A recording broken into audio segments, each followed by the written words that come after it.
kidnapper.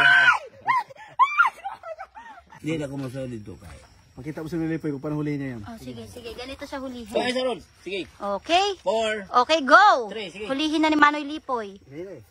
Ayun! Ganun lang pala. Kadali. Sa ulo talaga dadakmain. Huwag mong. Hi mga farmers! Yan for today's video. So, ayan. Dilim na naman dito. At ngayon, bumalik tayo kung saan. Nanguha tayo ng talangka.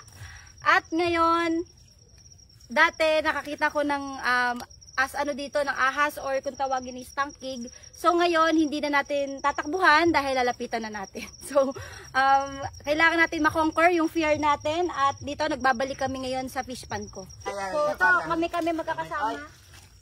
So na naman kami sa Maywagang Ilog. Dito tayo dito. Malalim yan. Ay malalim daw dito. So doon tayo sa kabila. Malalim yan. Doon daw dito. Ayan, sundan natin si Manoy Lipoy. Tara. Teka, dito pinakawalan. Parap mo? Dudol mo nga sa akin, te. Oo. Okay, dapat malinaw yung mata mo dito. Kasi pag merong ahas ka makita, takbo na. Lawan dito niya, unuhan.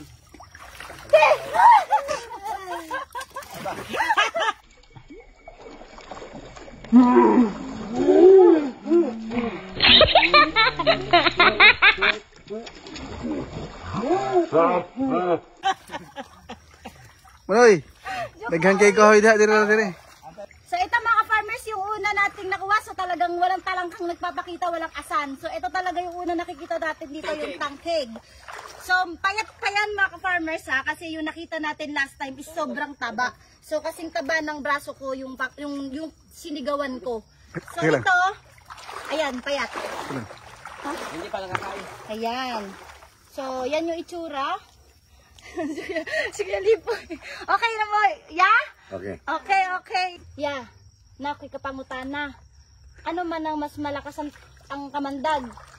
Kanang tangkig o tagduay?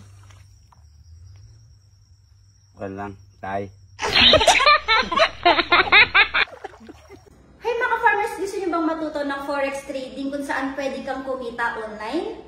Sali na kayo sa community na sinalihan ko kung saan libre lamang matuto. Meron silang mga ino-offer na free course tutorials sa forex trading kagaya ng copy trading, manual trading, e-robots at madami pang iba.